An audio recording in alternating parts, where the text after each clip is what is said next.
Muy buenos días a todas y a todos. Bienvenidos a este webinar que titulamos Protección de Datos 2026, retos, tendencias y oportunidades para América Latina y el mundo. Y hoy me complace mucho que nos acompañe en esta conversación donde nosotros hablaremos principalmente sobre estas tendencias que marcarán la protección de datos, tanto en el mundo como en América Latina, la influencia de nuevas regulaciones, la parte de inteligencia artificial, por ahí estrategias de ciberseguridad que también van tomando un rol importante en las organizaciones y por supuesto tengo el honor para abrir esta gran charla de presentar a nuestro invitado del día de hoy, que es Leocadio Marrero Trujillo.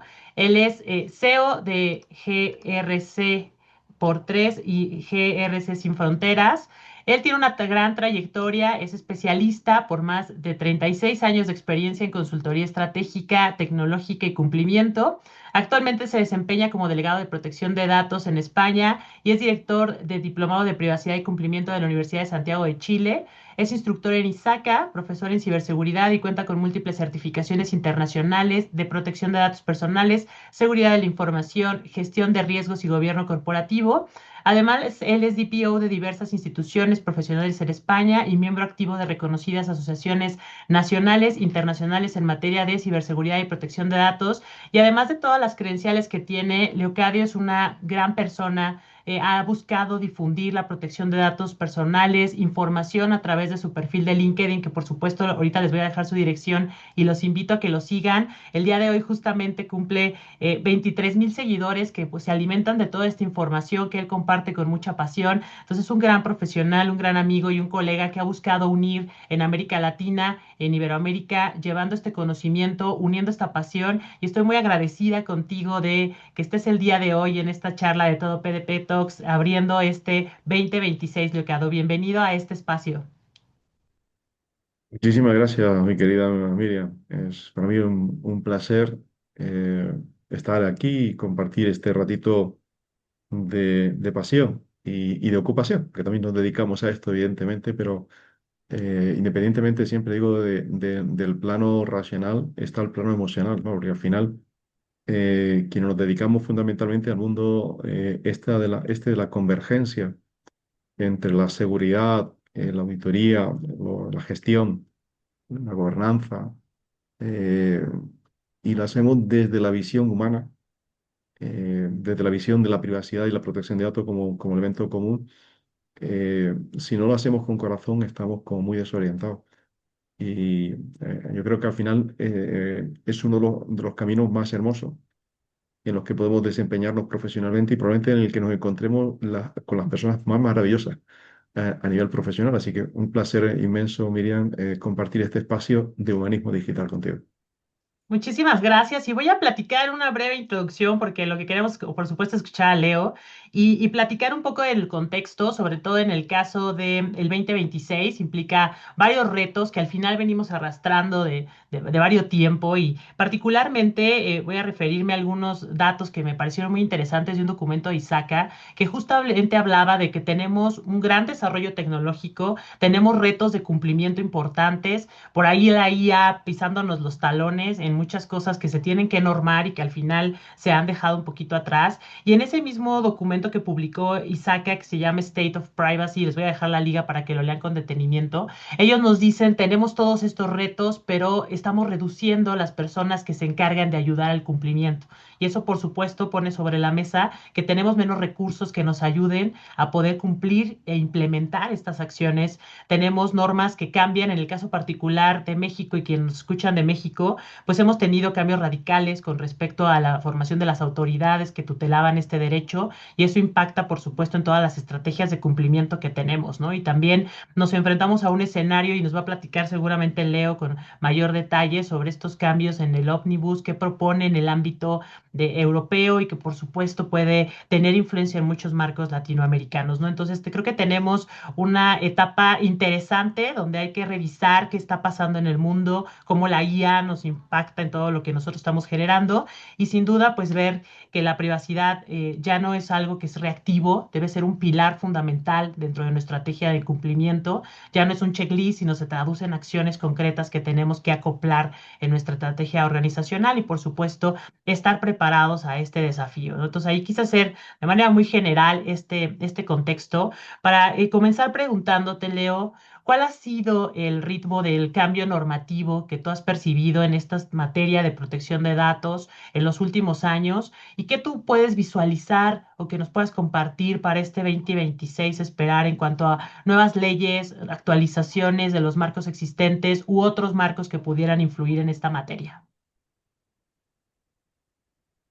Bueno, al principio hay, yo creo que todo un impulso, eh, primero evidentemente viniendo de lo que es el espacio europeo, que es quizá el que siempre ha estado encabezando, digamos, toda esta revolución legislativas. Hay que ir siempre un poco a las raíces de la propia construcción europea, donde los derechos fundamentales, y está la Carta de Derechos Fundamentales de la Unión Europea, se convierte en un pilar básico de la construcción de ese espacio de la Unión Europea. Por tanto, digamos, todo lo que es el espacio de modernización, especialmente en entornos digitales, la Carta de Derechos Digitales se convierte en un elemento neurálgico sobre el que va a pivotar completamente todo, digamos, la redacción de nuevas normas. Y eso se ve perfectamente, por ejemplo, cuando uno analiza la Agenda Digital 2030 de la Unión Europea. Es decir, al final, la piedra de toque, la piedra de cimentación de esa Agenda Digital 2030 es el Reglamento General de Procedimiento, porque es la primera norma que aparece en espacio-tiempo en el año 2016 y aparece para dar sentido, dar coherencia directamente a todo lo que es la construcción, ¿no? Probablemente de las normas que más han impulsado y han movido el panorama a nivel europeo y a nivel internacional también está el Reglamento de Inteligencia Artificial, ¿no? Pero después de toda esta vorágine, un poco de normas que están apareciendo en el ecosistema, yo creo que hay dos aspectos que son tremendamente importantes, ¿no? Uno, centrado fundamentalmente, evidentemente, en las personas. Este es un factor determinante en la construcción de esa regulación europea. Dos, dos, la aparición y el cambio de paradigma de la forma de regular y la regulación se convierte en una vía, digamos, en su ADN, parte, digamos, de un modelo completamente distinto. Huye de la formalidad reactiva tradicional del derecho a una formulación más proactiva, más de enfoque a riesgo. Quizás este cambio de paradigma es lo que probablemente dificulta muchas veces la práctica, pero en realidad es este el modelo que es tremendamente más justo, porque cada uno de nosotros define a la hora de operar cuál es su nivel de apetito de riesgo.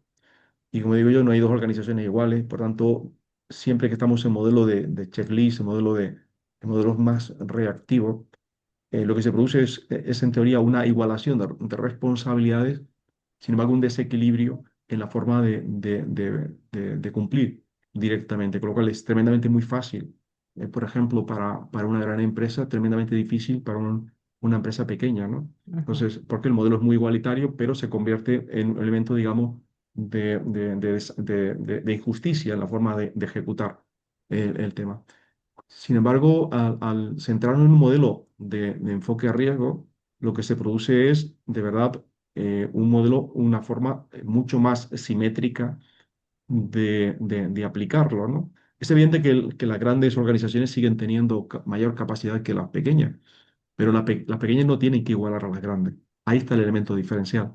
Las pequeñas solo tienen que igualarse a sí mismas. Es decir, el traje es a medida, no es un traje de talla única. Y aquí creo que es donde se produce ese punto de justicia, de justicia económica, de justicia, digamos, de la gestión de procesos, y se ajusta mucho más en la propia realidad de lo que somos cada uno de nosotros, ¿no? Yo creo que esto es uno de los modelos que está influyendo muchísimo, ¿no? Lo vemos en la promulgación de leyes en Latinoamérica que han ido copiando, es verdad, este modelo, ¿no? No solamente copiando, digamos, la literalidad o el marco del propio Reglamento General de Protección de Datos Europeo y lo vemos también en el tema de la inteligencia artificial, ¿no? Que están emergiendo muchísimos proyectos, ¿no? Evidentemente para atender este tipo de responsabilidades de gestión, ¿no? Es también la formulación. Yo creo que más que el qué es el cómo. Entonces, la formulación es importante, ¿no?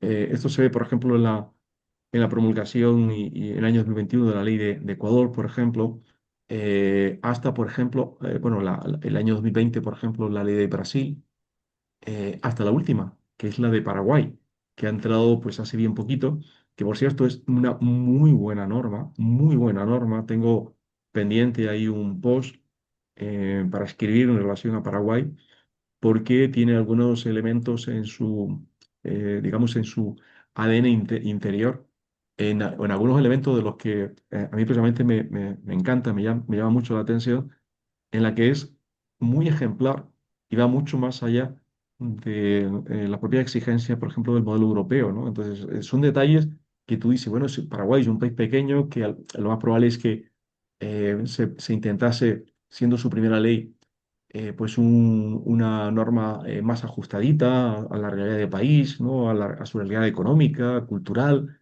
No, no, ha hecho una ley marco muy buena y ha puesto una serie de detalles que a mí personalmente, que soy una persona con una mente muy curiosa, académica y profesionalmente, me ha despertado tremenda atención y me ha obligado a hacer un análisis, por ejemplo, comparado de lo que, de las promulgaciones a nivel internacional, que forma parte de un paper que tengo ahí a media, que lo tengo casi al 80%, que lo dejé ahí por saturación de trabajo, pero lo tengo ahí publicado, redactado en el mes de enero, especialmente en el tema de procesamiento por diseño por defecto. Es decir, hay algunos matices ahí en los temas de evaluación de impacto que son tremendamente interesantes, y uno no deja de aprender de las oportunidades que tienen también los estados que vienen detrás en sus regulaciones.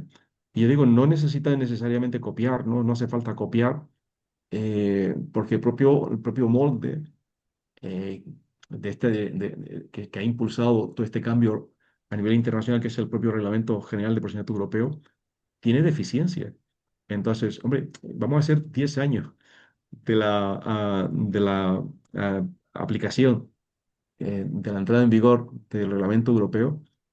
Y lo que hay es una oportunidad maravillosa a los que vienen por detrás en sus cambios de decir, bueno, puedo mejorar lo que han hecho los europeos. Claro, ¿por qué? Porque han tenido la oportunidad de ver qué hemos hecho y en qué hemos fallado. Entonces, vamos a simplificar lo que Europa ha complicado, pero no vamos, y ahí está el gran miedo, ¿no? Cuando lo que se dice es, bueno, vamos a tropicalizar, vamos a adaptar a nivel de país. Entonces, cada vez que dejamos esto en manos de los políticos de turno de la tropicalización, terminamos estropeando el producto. Con lo cual, siempre hay una advertencia muy importante acá, que es que se entienda exactamente qué es lo que se quiere hacer y por qué se quiere hacer. No es sencillamente por querer colocar tu marca, tu sello a nivel de país, ¿no? Esto, por ejemplo, se ve muy bien en la propia normativa de Chile, ¿no?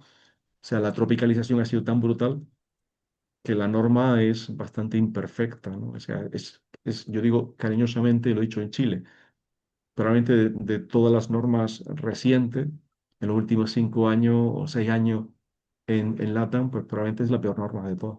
Y la de mayor dificultad de aplicación, Implementar. porque está colocando lo uno y lo contrario. Entonces, esto es un problema porque los políticos han intervenido demasiado y no han intervenido los técnicos, que son los que dan coherencia al marco legal. Esto es importantísimo. Y creo que en este recorrido que nos haces de las normas, que me parece muy interesante, porque al final muchas veces entra el qué tanto hemos avanzado en esos temas, ¿no? Y ahí había un reporte que justamente leí en la semana, ahorita con la semana de datos, que se publican un montón de informes. Había un documento que abrí y le estuve leyendo de David Vanizar, donde justamente nos decía cuánto han avanzado las regulaciones. Y hablamos casi de 172 países y territorios que ya cuentan con una regulación de datos personales, lo que da que aproximadamente el 85% de la población mundial vive bajo un marco de datos personales, ¿no? Al final hemos avanzado en este camino de generar leyes. Creo que el principal reto, y como bien tú lo mencionas, es cómo vamos a implementarlas, cómo vamos a medirlas, cómo vamos a tener gente capacitada para poder ayudar a los diferentes países, tanto a los reguladores, a tener leyes que sean implementables y claramente atiendan las necesidades que tenemos, pero también especialistas que se encarguen en la materia de ayudarnos en cada organización, en cada país, a poder generar ese conocimiento que nos ayude a aterrizar esas leyes en acciones concretas, ¿no? Uno de los elementos que está ahorita justamente y que lo pusiste también sobre la mesa es la simplificación en la parte del reglamento europeo y este ómnibus digital que justamente busca traer esa propuesta de simplificar el cumplimiento y que incluso el supervisor europeo publicó un documento esta semana donde decía, sí se vale simplificar, pero ojo, no me vayan a invadir los cumplimientos o los elementos que son fundamentales y dejemos por simplificar elementos importantes que el reglamento cubre. Entonces creo que es ese balance entre encontrar volver la norma un mecanismo sencillo que pueda ser implementado sin perder su esencia para lo cual fue creada, ¿no? Entonces, creo que ahí estamos en ese camino. En el caso particular de México, justamente la autoridad publicó el día de ayer, la Secretaría de Anticorrupción y Buen Gobierno, un slide donde platica de por qué es necesario actualizar la ley de particulares que nosotros tenemos y ahí pone ciertos elementos de pues atender las cuestiones internacionales, ir de la línea con muchos elementos de simplificación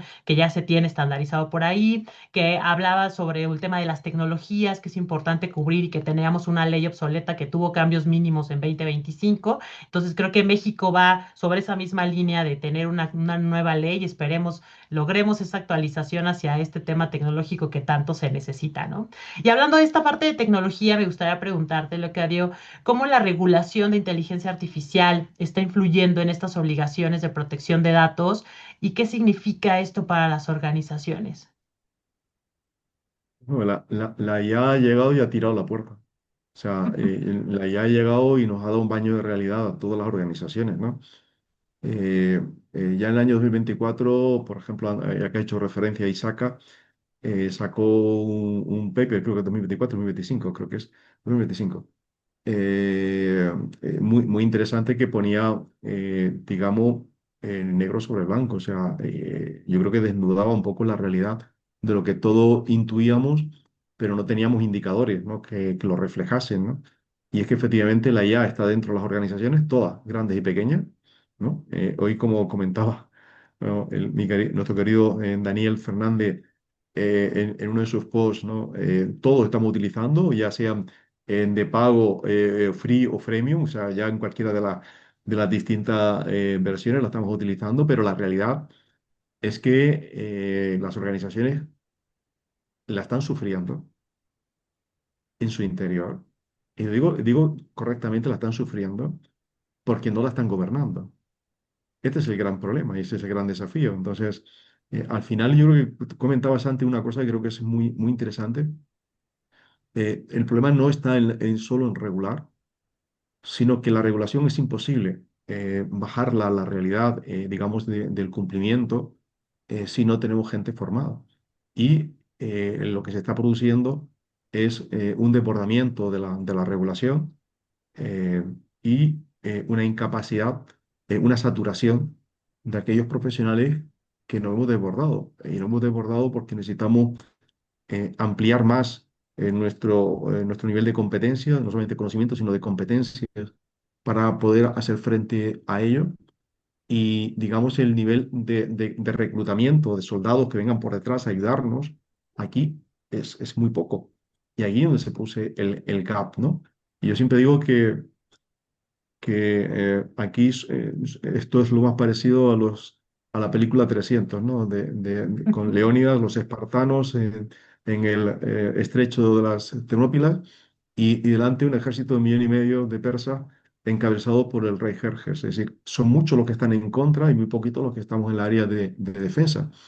Al final, nosotros nos estamos refrescando a nosotros mismos y tenemos muy pocos compañeros que se van incorporando en el camino. Y esto viene también como consecuencia, yo creo que de una falta de previsión por parte de los propios legisladores que tienen que impulsar. De hecho, el propio reglamento de inteligencia artificial europeo, uno de los elementos que condiciona nada más empezar en su artículo 3 4 no recuerdo exactamente, el artículo es la necesidad imperativa de que las entidades que quieran utilizar o quieran desplegar sistemas de inteligencia artificial con carácter previo necesitan formar a todos. Y la formación a todos implica también la formación a la alta dirección, que son los que tienen que tomar decisiones sobre el nivel de riesgo. No se puede tomar decisiones a nivel de riesgo sin tener conocimiento de las implicaciones de ese riesgo a nivel operativo, a nivel de propiedad intelectual, a nivel, por ejemplo, de impacto sobre la digitalización o la gestión del dato, el dato personal en su sistema. Es decir, al final es muy fácil dejarse seducir por los indicadores económicos, sin tener en cuenta que esos indicadores económicos muchas veces, como dice nuestro refranero, puede ser pan para hoy y hambre para mañana. Es Ujú. decir, ¿por qué? Porque hoy me da de comer y por eso me lanzo a ese entorno, pero mañana me puedo ver pasando hambre de verdad. ¿Por qué?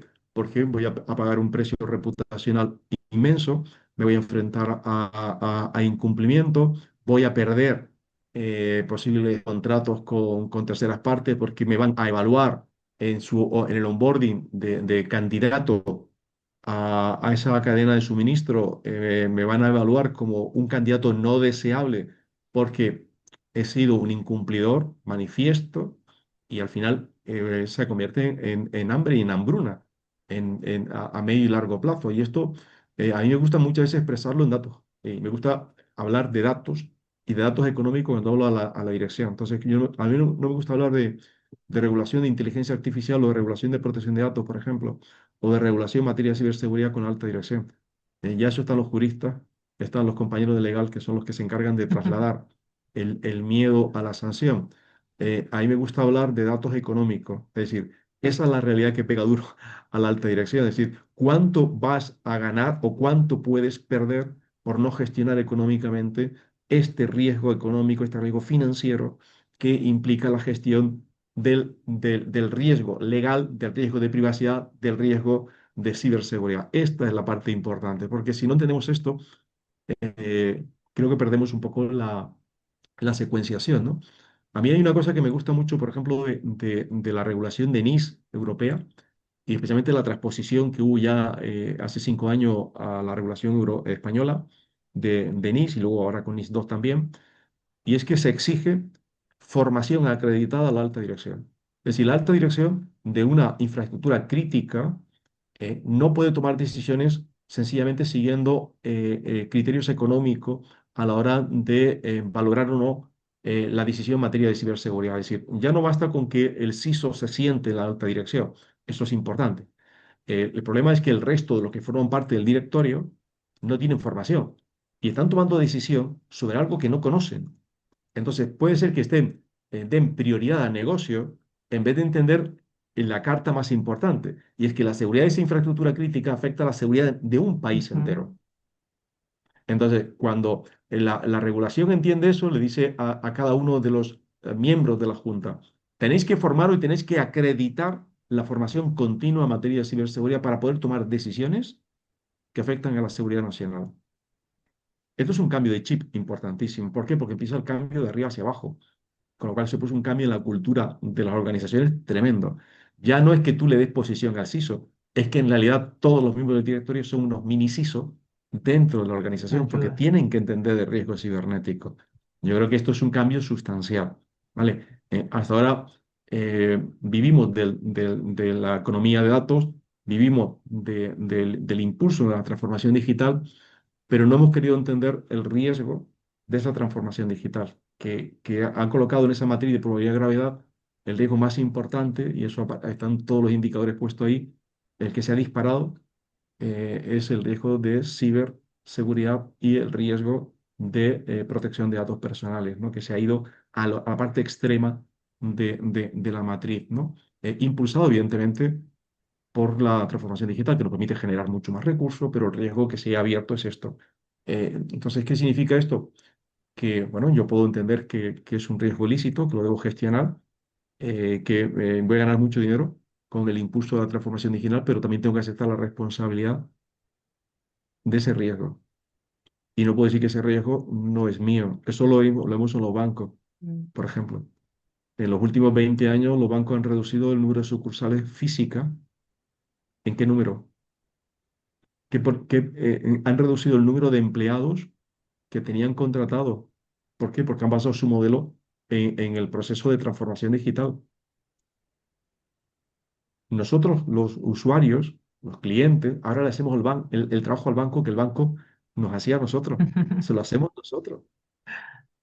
Se lo damos hecho y nos cobran por el tema.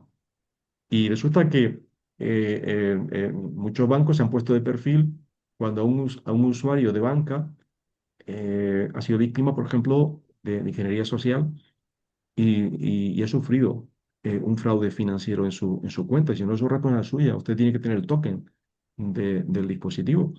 Pero en realidad, yo siempre digo, seamos honestos, este negocio no es de los clientes, este es el negocio de la banca. Y la banca tiene que entender que su negocio no es gestionar solo el dinero, es gestionar el dinero digital.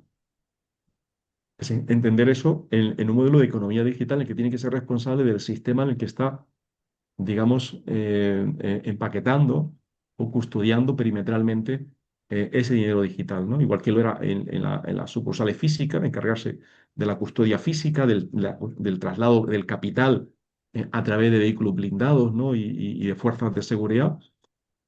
Eso ya, hemos reducido el riesgo físico, hemos reducido el número de empleados en la banca, estamos ganando lo que nunca en la historia de la banca. Y la pregunta es si ese porcentaje de beneficio está siendo proporcional a la inversión que estamos realizando en el entorno de ciberseguridad, en el entorno de privacidad. Ahí, eso es un ejemplo muy interesante para analizar, ¿no? Pero con datos económicos, que es como cuando esto duele, de verdad. Sí, cuando se mete este tema de la economía del dato y las organizaciones son conscientes de lo que ganas y pierdes, creo que atienden estos programas con mayor seriedad. Y lo que me ha tocado ver, por ejemplo, en el ámbito de un país que pertenece a Latinoamérica, es que muchos de los caminos que estamos haciendo nosotros es en el desarrollo de nuestros marcos normativos para, pues, regular el uso de la inteligencia artificial. Entonces, no hemos logrado consolidar un marco que en el caso español, pues ya está pues más que claro, una base de unas reglas muy claras. Está la ESIA, que es la Agencia Española de Supervisión de Inteligencia Artificial. O sea, ya hay un camino de una autoridad que se encarga de ver la tutela del cumplimiento de este reglamento. Nosotros, en el caso particular de México y otros países de la TAM, estamos en el desarrollo de ponernos de acuerdo cómo vamos a realizar estas leyes, porque ni siquiera leyes hasta este momento tenemos diferentes iniciativas, pero no hemos consolidado, en el caso mexicano, una entidad que va a regular una ley, que entonces en ese camino creo que muchas organizaciones en esta influencia que tú hablas justamente de la transformación digital ya trae la IA en sus procesos y viene el director y quiere que se implemente a donde sea en todos los procesos para tener esta misma ventaja competitiva de tu principal competidor en el mercado y eso impacta que estamos implementando IA sin encontrar un esquema de gobernanza, no estamos gestionando riesgos, no tenemos claro cuáles son estas directrices que hay que seguir y a veces pues se toma como influencia mucho de lo que ya se ha creado en la parte europea, muy al estilo de como lo hicimos en la parte de protección de datos. Entonces creo que es interesante aquí ver la posición a veces que como países de la TAM tenemos, que muchas de las referencias pues la marca pues por supuesto la Unión Europea con la regulación que se genera. La misma ESIA publicó un sinfín de guías por ahí en diciembre, desde gobierno, ciberseguridad, la parte de privacidad desde el diseño, muchos elementos importantes. Creo que en la parte europea yo he visto mucho el posicionamiento y cercanía de las autoridades de datos que han tenido ese acercamiento para ir marcando estas cuestiones de gobernanza de IA, que creo que es fundamental, ¿no? En el caso de que se está desarrollando en la TAM, es importantísimo que la autoridad de datos tenga una presencia fundamental en estas sesiones de discusión donde se ponen las iniciativas de leyes. Entonces creo que es ahí esa fuerza que donde se necesita que las autoridades de datos manifiesten y que en Europa pues han marcado esta línea y esta tendencia, ¿no? Entonces eso es lo que yo he visto, por ejemplo, en el caso latinoamericano y específicamente en México, que creo que debemos tener esa parte de la fuerza de la autoridad de datos y pues sin fin generar guías y recomendaciones para ayudar a esta parte de gobernanza, ¿no? Eso es lo que, pues más o menos he percibido yo por acá. De aquí me gustaría Eh, platicar contigo esta parte, Leo, porque a veces cuando hablamos en la práctica de que la protección de datos se integre con las áreas, siempre pues suena más fácil decirlo, pero diferente materializarlo, ¿no? Porque siempre el DPO se ve como ya viene el de la ley y que te hay que incumplir, ya viene que hay que poner el aviso, el que hacer el registro de tratamientos, y a veces esa parte no facilita que hagamos una sinergia con las demás áreas de la organización. Y eso me gustaría platicar contigo cómo logramos integrar esa estrategia de cumplimiento para pues poder jalar todos en el mismo objetivo y ayudar a tener una estrategia robusta al interior de las organizaciones o instituciones públicas. el desafío es enorme, ¿no? La tentación, Miriam, es hacer lo que en teoría es coger el camino más corto. Esto es lo que dice la ley, esto se tiene que hacer, pero así no se crea pedagogía. Tenemos un problema cultural importante. Es decir, creo que tenemos que reconocer cuál es el primer gran problema. Y esto, lo que trabajamos en sistemas de gestión, sabemos que esto es cláusula 4. Es decir, esto va en la parte de contexto. Yo tengo que reconocer dónde está el problema, o sea, qué cuestiones internas me están afectando. Y esta es una cuestión interna tremenda. Entonces, yo no puedo ir sencillamente a hacer un recorrido artículo por artículo de lo que dice la ley.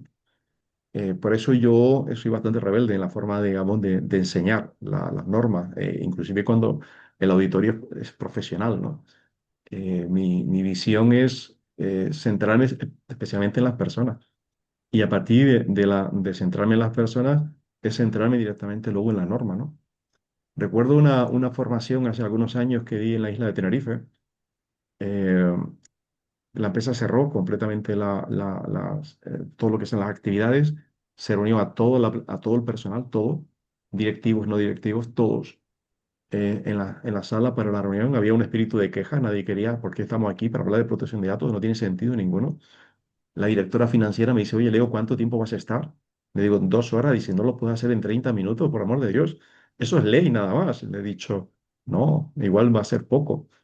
Y me dice, no, no, no, no, tiene que ser menos, menos. Digo, es que son 2 horas. Vale, vale. Empezamos a las 4 de la tarde, yo tenía un vuelo de regreso a las 22:00 y por 30 minutos casi pierdo el vuelo de regreso. Es decir, no me dejaron salir, pero no me dejaron salir los empleados. Es decir, fueron los empleados los que empezaron a bombardear con preguntas. ¿Por qué? Porque nosotros lo que hice fue no hablar de lo que la ley obligaba a la empresa y que la empresa les obligaba a ellos, sino de que esto es un derecho fundamental tuyo y mío, que lo tenemos que conocer, lo que tenemos que apreciar. Entonces hablamos de cuando llevamos al niño al cole, de cuando vamos al supermercado, de cuando vamos a hacer un viaje, de cuando vivimos en un condominio, una comunidad de vecinos, es decir, de muchísimas cosas que son normales y que nos afectan a nosotros en el día a día, ¿no? Cuando tienes que tramitar tu seguro de salud, y hablamos de muchísimas cosas de este tipo, ¿no? De los pagos que tenemos con estas tarjetas de crédito, de los registros de llamada de teléfono que tenemos, los usos de aplicaciones, el WhatsApp, el Telegram, ¿no? Empezamos a hablar de cosas muy normales que todos tenemos y que a todos nos afectan. Y a partir de ahí fue cuando se generó como una ebullición que, bueno, fue extraordinario, ¿no? Porque lo que hicimos fue acercar el derecho fundamental al ciudadano. Todos somos ciudadanos y esto es un derecho fundamental de todo. Entonces, esto no es un tema de la empresa, por amor de Dios. Esto es un tema tuyo y mío, porque nos afecta a nosotros, es entender este tema y entonces hay que ir al corazón. Si uno va a la mente, a la mente, la resistencia al cambio es uno de los grandes problemas que tenemos precisamente en la fase de esas cuestiones internas que tenemos que atender en cláusula 4. La resistencia al cambio forma parte del ser humano. Nos cuesta cambiar. Entonces, la única forma de cambiar, lo dijo en su momento en una frase maravillosa que a mí, en el momento que la leí la primera vez, me chocó y se ha quedado parte de mi vocabulario, es de una expresión del doctor Rossetti, argentino, que dice que el ser humano no es un ser racional, sino un ser emocional que razona. Entonces, no le hables nunca a la mente, háblale el corazón de la persona. Y eso es un poco la forma en que intentamos plantear, yo al menos intento plantear lo que es la formación, la conversación con los compañeros. Esto no es una barrera, un stopper a la manera nuestra de trabajar. Esta es la única manera posible de empoderar al ser humano y de proteger al ser humano. Es decir, esta es la fórmula completa del tema. Entonces necesitamos muchísima pedagogía, pedagogía al corazón, para entender efectivamente que nosotros tenemos la capacidad de convertirnos en agentes de cambio, en la forma de operar las cosas. ¿No quiere que esto te pase a ti cuando lleves al niño al cole? Pues nosotros tenemos la responsabilidad de nuestras organizaciones de hacerlo también, para que eso no pase en nuestras organizaciones, ¿no? Es decir, este tipo de acción solo se aprende cuando se enseña con imágenes vívidas. Las imágenes entran aquí, pero llegan al corazón rápidamente. Por eso dice el refranero español también que más vale una imagen que mil palabras. Entonces, a veces ponemos una imagen, ¿vale? Y con esa imagen somos capaces de transmitir cosas poderosísimas, ¿no? Nos ha pasado cuando los medios, los noticiarios nos ponen una imagen, una fotografía, ¿no? De un niño sufriendo en la guerra, automáticamente a todos se nos encoge el corazón, se nos rompe el alma y decimos, no puede ser que esto esté pasando. ¿Eh? Y empezamos a exigir cambios en nuestra propia sociedad, ¿no? Lo hemos visto recientemente, por ejemplo, con las imágenes dolorosas que vemos de lo que está pasando en Estados Unidos. Es decir, eh, una cosa es la parte legal de la inmigración, ¿vale? Y otra cosa es la deshumanización en el trato y la violencia. Y al final la imagen es el elemento. Y entonces aquí a la hora de concienciar es tremendamente importante el uso de imágenes, ¿no? Yo recuerdo una reunión de formación interna con una junta de gobierno en el que tiramos de 3 imágenes internas de la propia sede del edificio, ¿no? Y fue como, bueno, ¿en serio? ¿Y esto lo estamos haciendo nosotros? Sí. ¿Cómo te sientes? Y le fui preguntando, ¿cómo te sientes? Yo creo que esto es importante, ¿no? Por eso, bueno, tú fuiste testigo en noviembre, ¿no? En Chile, ¿no? Cuando en Valparaíso dije claramente que yo al final, cuando me preguntan a qué me dedico, ya no digo que me dedico a temas de protección de datos. Yo digo que me dedico a defender derechos y libertades a través de la ciberseguridad y de la protección de los datos personales. ¿Por qué? Porque lo que está en juego son nuestros derechos, nuestra libertad, nuestra capacidad de pensar, ¿no? Nuestra capacidad de ser nosotros mismos, la capacidad que tenemos de disfrutar. Y digo claramente que la privacidad es probablemente el último refugio de nuestras libertades. Y lo digo en un momento en el que las neurotecnologías están ahí. Ujú. eh, la preocupación es los neurodatos y los neuroderechos, ¿no? Y ahora los elementos eh, asociados fundamentalmente a la neurotecnología, que se ha impulsado siempre buscando una parte positiva de beneficio al ser humano. No olvidemos que hay también unas partes interesadas en la parte no positiva del bienestar del ser humano, están interesados en el control del ser humano. Son cosas distintas. Y esto es el gran problema que nos encontramos en este minuto, ¿no? Que junto con la sociedad, el capitalismo de vigilancia de hace 10 12 14 años atrás, impulsado por las grandes tecnológicas, ha llegado otro de los grandes riesgos, y esto lo dijo ENISA hace apenas 2 años atrás, cuando habló del top 10 top 30 perdón, de riesgo más importante de la Unión Europea. En el top 3 hablaba del estado de vigilancia. Entonces, bueno, voy a comentar, la privacidad probablemente sea el último refugio que nos quede mientras no nos obliguen a ponernos un chip. Cuidado. Qué interesante reflexión que tú haces, porque la verdad, muchos de esos riesgos que están en esos informes empiezan con el tiempo y la evolución de la tecnología a presentarse. Y algo que parecía tan lejano, que decías, no, no va a pasar el tratamiento de esa información, cada vez encontramos tecnologías que van tratando esa información y vamos quedándonos lentos en esta parte regulatoria que es necesaria. En el caso de lo que tú dices de los neurodatos, igual, o sea, los marcos latinoamericanos están también en ese proceso de saber si lo regulan o no. México también tuvo por ahí una iniciativa hace unos años de poder regularlo, que no se consolidó. A veces creo que también la parte política influye en muchas cuestiones para los desarrollos normativos que urgen y que no es esperarnos a ponernos de acuerdo porque la tecnología pues no espera, ¿no? Y esto está avanzando. Y quiero traer aquí una pregunta que nos hacen aquí en el chat de Tomás, que está relacionado con esto que te pregunté. En la práctica y y según tu experiencia, ¿quién coordina realmente el cumplimiento? Aquí nos ponen el DPO, tecnologías, el CISO o la alta dirección. ¿Y cómo se logra que las políticas se conviertan en acciones operativas concretas en el día a día y no solo en documentos? Buenísima pregunta de Tomás.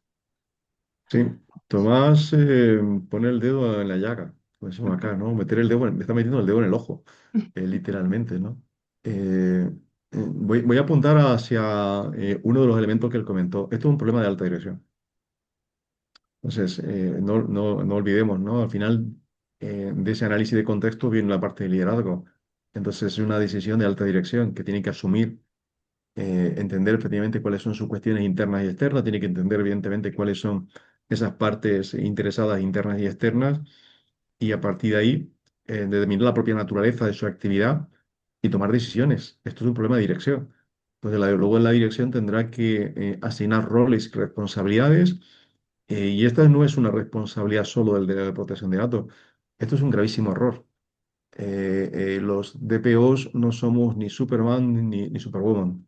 Es decir, los DPOs somos sencillamente un eslabón más en la cadena de precisión de lo que sería un programa de protección de datos. De nada sirve que haya un buen DPO si resulta que la organización, primero no cuenta con un liderazgo, un compromiso de la alta dirección firme, con una política bien desplegada, con un compromiso claro, con presupuesto, con recursos y sobre todo con un alineamiento con todas las áreas, empezando evidentemente por áreas como TI, evidentemente seguridad de la información, legal, cumplimiento, ventas, marketing. Es que esto es un problema de todos, porque es un derecho fundamental que afecta al 100%, si estamos en un entorno retail, al 100% de tu cartera de clientes y al 100% de todas tus partes internas de tu sistema. Con lo cual, si no entendemos esto, al final lo que se produce es un descabezamiento del programa y el programa al final no funciona. Y por eso se produce lo gap, porque se produce grandes incumplimientos entre lo que decimos y lo que hacemos. Y sobre todo es porque no entendemos por qué lo tengo que hacer. Y este es el gran problema. Entonces, aquí yo siempre digo que el control más económico, el más barato, el antibiótico de amplio espectro para resolver todo este tipo de grandes problemas, ¿no? La vacuna que resolvería todo esto se llama formación. Entonces, la formación tiene que venir, a la formación tienen que venir los compañeros de derecho, que a veces piensan que esto no va con ellos, ¿no? A los compliance officers, que a veces también piensan que esto no va con ellos, que ya tienen bastante con su área. A los compañeros de TI, que también piensan que tienen bastante con su área, pero tienen que venir porque esto es un tema de siglo XXI, señores. Tienen que venir los ingenieros de desarrollo de software, que los echo de menos, porque pueden ser probablemente, desde el punto de vista de lo que es la privacidad por diseño, por defecto, probablemente la primera gran línea de defensa, porque son los primeros que van a entender cuando reciban, digamos, una solicitud, una gestión de ticket, ¿no? Una apertura de un ticket, de una petición de desarrollo de un aplicativo, qué elementos están afectados en la parte de diseño y sobre todo en la parte del proceso del ciclo de vida de ese aplicativo, qué capacidad de inferencia, si ese algoritmo va a ser un algoritmo de caja negra o no, y cuáles pueden ser eso lo sabe un desarrollador, ¿vale? Entonces, ellos tienen que venir aquí a formarse, tienen que venir los compañeros del área de recursos humanos, tienen que venir los especialistas del área de marketing, y yo echo de menos esto, porque al final esto es una lucha a brazo partido, porque ¿de qué vale que cuatro o cinco personas en una organización que somos 10.000 tengamos una capacidad, digamos, de conocimiento brutal, estemos a la última? Si resulta que basta una sola persona en el área de marketing que realice o en el área de venta a través del call center que destroza completamente todo el trabajo y toda la reputación del buen hacer de nuestra organización, pues esto, porque no hay formación. Y porque además estamos confundiendo el concepto de la formación y pensamos que esto es lentejas para todos, ¿no? O, no sé, diríamos, pues una tortilla para todos, por igual, ¿no? O sea, a todos nos gusta la tortilla, ¿vale? A todos, a mí me gusta la lenteja, es el plato que más me guste, el más humilde de todos, ¿vale? Pero esto no significa que uno pueda vivir solo de comer lentejas, o sea, las áreas que mayor apetito y riesgo tiene, los caballos de bocado, los caballos salvajes de una organización necesitan un mayor nivel de control. Esto me pasó, por ejemplo, en una reunión que tuvimos en Chile en el 2025 donde, bueno, en teoría estaban todas las áreas, Tomás, estaban todas las áreas. Estaba legal, compliance offices, seguridad de la información, TI, ciberseguridad y recursos humanos. Y decía, estamos todos, ¿no? Y yo estaba invitado a esa reunión. Y levanto la mano y he dicho, en realidad estamos todos, porque me pregunto, ¿dónde está ventas? ¿Dónde está marketing? ¿Dónde están los compañeros del call center? O sea, ¿dónde está? Y empiezo a tirar de otras áreas. Digo, porque, señores, todos los que estamos aquí sentados estamos acostumbrados a cumplir, porque tenemos que cumplir indicadores de regulación. Pero, ¿qué pasa con los caballos de bocado? El problema lo tenemos los caballos de bocado. Entonces, ¿por qué no estaban en esa reunión acá? Le he dicho, hemos perdido las 3 horas de reunión de hoy, se han perdido completamente. De hecho, no tiene sentido lo que hemos hecho esta mañana. Yo soy un invitado que venía acompañando a una firma jurídica que era cliente de ellos. Entonces me dijeron, oye, ¿nos puedes acompañar a esta reunión? Vale, perfecto, yo te acompaño a la reunión. Pero esto fue un tirón de oreja también cariñoso hasta los propios compañeros que habían coordinado la reunión de ese bufete. Señores, habéis invitado a una reunión a las áreas más domesticadas, pero los potros salvajes no están aquí. Con lo cual hemos perdido toda la mañana porque hemos estado hablando entre amigos. Necesitamos hacer las paces con los enemigos, con aquellos que tienen mandato de arriba para abajo de vender, vender, vender, vender a cualquier precio. Entonces, lo vamos a ver fundamentalmente, por ejemplo, en áreas como el desarrollo web. ¿Qué tengo que hacer? Captar tráfico. ¿Cómo lo hago? Hay 40.000 herramientas que te permiten captar tráfico. ¿Qué vas a hacer? Inyectar todas esas herramientas a tu sitio web. ¿Quieres posicionar el SEO? ¿Quieres potenciar tu sitio web? ¿Problema? El problema es que empiezas a vigilar a tus usuarios, empiezas a realizar transferencias internacionales de datos sin tener ni idea de que eso es una transferencia internacional de datos, ¿no? Hace unos días una compañera que me está desarrollando, me está llevando una parte de mi website, me dijo, oye, Leo, sería interesante que pudiera utilizar esta herramienta, es potentísima. Me enseñó todo el dashboard. Le he dicho, oye, eh, maravilloso. Los ojos así, ding, ding, ding. Digo, ¿sabes por qué no vamos a poder utilizarla? Digo, ¿por qué? Digo, porque eso es una herramienta ilegal. O sea, yo tengo que avisar a los clientes de que tengo esa herramienta. Y además tengo que gestionar el riesgo. Y me dice, ¿pero qué riesgo? Si eso es maravilloso y además es gratis. Ese es el problema. Ese es el problema. Que se alimentan, los dólares vienen a través de los datos que le estás haciendo a tu cliente, que tú vas a guardar la confidencialidad de ellos y resulta que tú estás vendiendo la información de ellos a un tercero por utilizar una herramienta gratuita directamente para acá. Con lo cual resulta que nuevamente los compañeros del área de desarrollo de marketing, de comunicación, de SEO, son nuevamente los caballos de bocado, porque en todas las formaciones que se realizan, en todos los cursos profesionalizantes de esas áreas, se les enseña a utilizar herramientas potentísimas, pero nadie le enseña cuál es el riesgo de la utilización de esas herramientas. Y ahí tenemos un problema. Por eso, la vacuna maravillosa es la formación. Y tenemos que traer a formarnos aquí a todas las áreas. Empleados que llegan nuevos a la organización tienen que recibir formación. Empresas que llegan nuevas a nuestra cadena de suministro, no solamente tenemos que garantizar que sus empleados estén formados, es que probablemente en función de la criticidad del proceso al que vayan a asumir, probablemente tú y yo tengamos que asumir la responsabilidad de formar a esos empleados que no son nuestros, pero que van a trabajar sobre procesos que sí son nuestros, activos que son míos, riesgos que son míos, y yo soy el que defino el apetito riesgo y yo soy el que defino cuáles son los controles mitigantes de ese riesgo. Entonces, ¿asumo o no asumo la responsabilidad? Ahí está el tema. Por eso es un tema de alta dirección. Qué interesante porque pones justamente en lo que el mismo Isaac en este informe enfatiza, que los principales riesgos que están relacionados justamente con esta parte del incumplimiento en materia de protección de datos personales es que hay una falta o una mala capacitación. Tenemos también carencia de la implementación del Privacy by Design y ahí la importancia de incluir esta parte del desarrollo y también las brechas y fugas que a veces decimos que estamos preparados, pero la realidad es que no lo estamos porque no tenemos esa sinergia entre los equipos, no realizamos realmente pruebas a estos planes en caso de una vulneración de datos, los que nos lleva pues obviamente a cuando se presenta esta situación no saber qué salir a decir o sales y dices y desmientes, pero por atrás están atacando y todas las puertas están abiertas. Entonces creo que es muy importante esta parte de integración, como bien tú dices, la capacitación y traer a la gente que requiere recibir esa capacitación y no ver que estos elementos como un obstáculo para mi operación, sino al contrario, es un elemento donde todo esto nos ayuda a potencializar cada uno de los tratamientos que vamos a hacer en las diferentes áreas. Y aquí me gustaría enfocarme esta parte ya para concluir y cerrar nuestra conversación en la parte de los especialistas de datos. La mayoría de los que estamos registrados o asistimos ahorita o vemos estos webinars, somos especialistas en esta materia y nos interesa estar preparados y hacer frente a estos retos y desafíos que platicábamos. ¿Qué tú nos recomendarías focalizar nuestra atención, nuestro conocimiento, nuestro expertise, hacia dónde vamos mirando en este barco de la protección de datos para estar mejor preparados, hacer frente a estos retos y desafíos?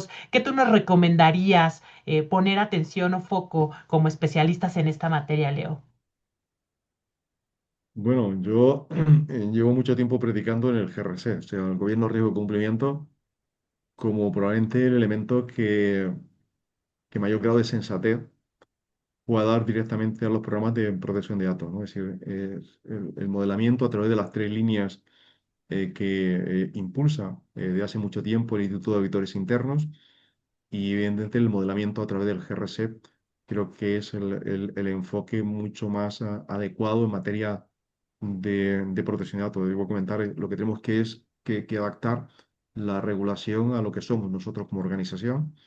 Necesitamos gobierno antes que la gestión de riesgo y necesitamos la gestión de riesgo antes del control, el cumplimiento, ¿vale? En Chile dije en la última sesión que participé allá en un evento privado con las asociaciones de entidades tecnológicas, comenté algo que me parece súper curioso, ¿no? A veces uno lee posts en distintas redes sociales, ¿no? Y había uno que me llamaba mucho poderosamente la atención. Dice, hemos descubierto 130 controles maravillosos para que usted como empresa chilena pueda cumplir con la ley 19.628, ¿no? 130 controles. Bueno, dije al auditorio, ¿no? Cuando leáis este tipo digamos, de comunicación publicitaria, huid de ahí como de la peste. ¿Por qué? Porque está construyendo la norma a través del control. El control es lo último, es lo último. Es como si nos tuviésemos, como si alguien nos dijera que cuando estamos muy malitos, estamos muy enfermos, vayamos a la farmacia y compremos el control, que es el medicamento. Todos sabemos que eso no es lo que hay que hacer. Hay que ir al médico, hay que ir al médico, hay que ir a los médicos, habrá que pedir segundas opiniones médicas, tendremos que hacernos pruebas, que es la gestión de riesgo, tendremos que hacernos analítica, probablemente haya que hacer más de una prueba y luego al final, cuando haya un diagnóstico, ¿vale? Es decir, riesgo inherente, entonces hay control, hay medicación. Esto que es puro sentido común, creo que es lo que se nos está vendiendo mal. Entonces, comentaba recientemente en un post en Ecuador, y además esto lo intercambiaba luego con el superintendente también, que tenemos problemas dentro del propio colectivo de profesionales, ¿no? Tenemos algunos insiders dentro del sistema, ¿vale? Porque al final la avaricia económica, la oportunidad de negocio, también hace que se pervierta la fórmula, ¿no? La forma. Yo no quiero entrar por ahí, pero sí quiero sí advertir de este tema, ¿no? Para mí el elemento clave es entender que por muchos años que tú y yo llevemos en este tema, yo me lo digo todos los días por la mañana, yo nunca podré ser un experto en protección de datos. Seré siempre, en el mejor de los casos, un especialista, pero nunca un experto. Porque nosotros nos gusta hablar de habilidad, de competencia, de expertise, hablamos muy en abierto de estos temas, pero ser experto, de verdad, ¿quién lo es? Honestamente, cuando todos los días por la mañana, cuando te levantas, el mundo en el que nosotros abrimos, al que abrimos los ojos, nos da un baño de realidad y nos dice efectivamente, cuando tú pensabas que estaba a punto de cruzar la línea de meta, decir, campeón, he ganado, te coloco otra vez atrás y alguien está a punto de disparar y dice, pero si esta película la vi ayer, es que todos los días es el día de la marmota, o sea, todos los días vuelven otra vez a la casilla cero para volver a arrancar y ganar esa competencia. ¿Qué se necesita? Mucha formación, y sobre todo se necesita formación transversal. Necesitamos tener una mente curiosa, necesitamos desarrollar el pensamiento crítico, cuestionarnos a nosotros mismos, ¿vale?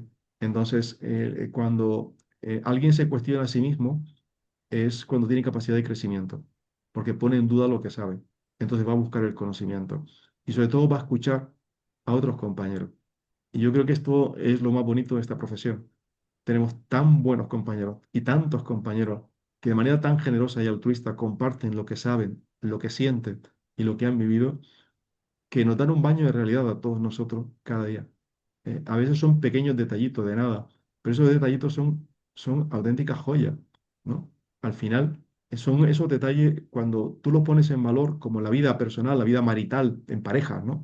Son esas cositas pequeñitas las que hace un matrimonio que perdure en los años. Es decir, eso creo que son las cosas verdaderamente interesantes, ¿no? No vamos a hacer descubrimientos grandes, pero sí necesitamos realizar formaciones transversales, formaciones que nos den otra visión, ¿no?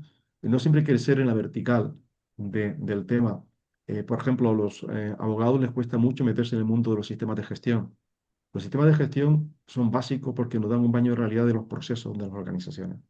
Si no manejas el sistema de gestión, estás viviendo en un mundo iluso, que es un mundo que es poco real, con el que necesitas acercarte acá. Los compañeros del área TI o del área tecnológica tienen que acercarse al área legal, porque las leyes forman parte del orden, del universo. La primera gran ley que uno no puede saltarse todos los días, la ley de la gravedad.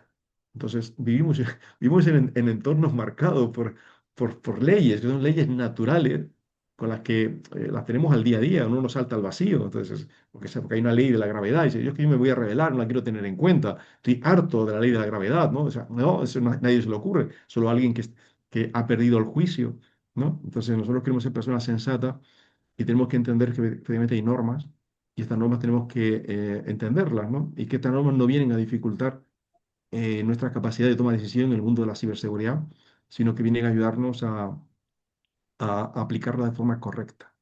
No estamos en un entorno único, estamos en un entorno etéreo. Somos parte de una cadena de suministro, por muy grande que nosotros seamos, siempre hay gente más grande al que nosotros prestamos servicio por arriba. Otra visión creo que es importante, y lo estoy trabajando muchísimo ahora en una serie de cursos, es entender que las normas las que tenemos que conocer no solo deberían ser las normas de tu país o de mi país, sino las normas a nivel internacional. Entonces, tener una mente curiosa. ¿Qué está desarrollando Singapur? ¿Qué está desarrollando Tailandia? ¿Qué está Hong desarrollando Kong. Sudáfrica? ¿Qué está desarrollando Kenia? Es decir, en distintos entornos. Y uno dice, ¿pero qué me va a enseñar a mí Kenia, a mí materia de privacidad y protección de datos si son un recién llegado? Es que, es una maravilla tener oportunidad de acercarte ahí, ver lo que están haciendo, ¿no? ¿Qué está haciendo Australia, Nueva Zelanda? ¿Qué está haciendo Canadá? Es decir, ¿qué está haciendo México? ¿Qué está haciendo? O sea, creo que esto es importante porque primero estamos en un mundo donde las fronteras digitales han desaparecido y casi todas las organizaciones trabajamos en el ciberespacio. Y trabajar en el ciberespacio significa que trabajo en un entorno multijurisdiccional. Y necesito, que es lo primero que digo que hay que hacer, es que para poder ejercer yo en cualquier especialidad, en una organización pública o privada, tengo que conocer el mapa de riesgo legal, nacional e internacional. Porque si no, no vives en el planeta Tierra. ¿Eh? Y el planeta Tierra, voy a comentar, a día de hoy, siglo XXI, es un planeta hiperconectado, en un entorno digital, con riesgos digitales, sin fronteras. Y esto tiene consecuencias importantísimas. Pensar desde el punto de vista del consumo, del derecho al consumo, que desde México podemos estar ofreciendo productos en español al mundo entero, pero a la hora de cumplir, la empresa mexicana no se puede conformar solo con cumplir la normativa de derechos del consumidor de México, porque el consumidor está en el país en el que esté, y puede ser que esté en Kenia, y por tanto le protege las leyes del consumo de Kenia. Y si está en California, las de California. Esto hay que entenderlo, que es cómo funciona este entorno, especialmente en el mundo digital. Entonces, menos mirar al ombligo y más levantar la vista y la vista transversal. O sea, esto creo que es importante con el tema. Yo creo que muchas veces perdemos mucho tiempo mirándonos a nosotros mismos al espejo y sobre todo mirando mucho a nivel de país. Y esto me duele mucho cuando en algún sitio dice, pero profe, ¿por qué no saca esto en el contexto solo de Chile o en el contexto solo de Ecuador, en el contexto solo de Colombia? Es que, señores, el contexto es mundial. El contexto es mundial. Cuando tú lo quieres bajar solo a nivel de tu país, estás denaturalizando lo que es la economía digital. Esta es la realidad. Y por tanto, hay que hacer frente a la realidad con valentía. Y creo que de ahí es la importancia de construir estas redes de regionales de colaboración en América Latina. Creo que algo de lo que tú has trabajado mucho y que justamente forma parte de este grupo que has generado con varios colegas, donde hemos encontrado esa pasión y ese punto común para hacer sinergias en proyectos que ayuden a elevar el cumplimiento de nuestros países, ¿no? Y creo que algo que tú has marcado mucho con ese gran liderazgo, Leo, es que has, desde ese punto de vista de humildad, de nobleza, de pasión, has logrado en todos nosotros generar ese vínculo y colaboración que es tan necesaria en estos temas que tú bien marcas, que necesitan una perspectiva global y de unir esfuerzos en pro de tanto puntos de vista preventivos como estrategias de cumplimiento, como elementos de capacitación. Creo que has generado un gran esfuerzo con RC Sin Fronteras y yo quiero agradecerte porque has dado esta sesión extraordinaria y también has generado un vínculo muy importante en todos nosotros, has generado programas de capacitación que ayudan a justamente cerrar esta brecha o este límite que a veces se quedan solamente en saber las normas y recitarlas como si fuera una oración. Creo que has creado esa parte importante que se necesita en generar una cuestión práctica y entender cómo unimos y hacemos sinergia para cumplir y garantizar que nuestros marcos normativos sean entendibles y eso es una labor, la verdad, muy, muy, muy valiosa. Y pues después de esta gran charla, te quiero agradecer, Leocadio, por este espacio y esta hora de conversación tan maravillosa. La realidad siempre es una cátedra escucharte, escuchar todo lo que nos compartes desde el punto de vista de la experiencia y lo haces tan fácil y tan claro entender estos elementos de cumplimiento. Y yo quiero agradecerte de todo corazón por todas estas aportaciones. Gracias también a todos los que nos acompañaron y a los que nos verán seguramente en este video que quedará en YouTube. Y pues reiterar que desde todo PDP seguiremos generando estos espacios de análisis, diálogo, trayendo estas voces que nos lleven de conocimiento, porque como bien dice Leocadio, nunca dejamos de aprender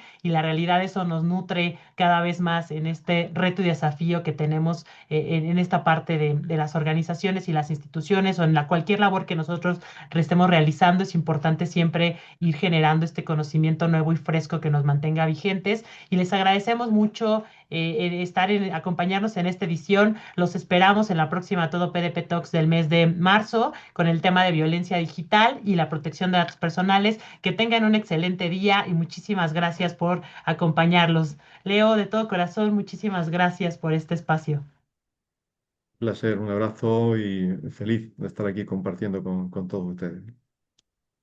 Muchísimas gracias.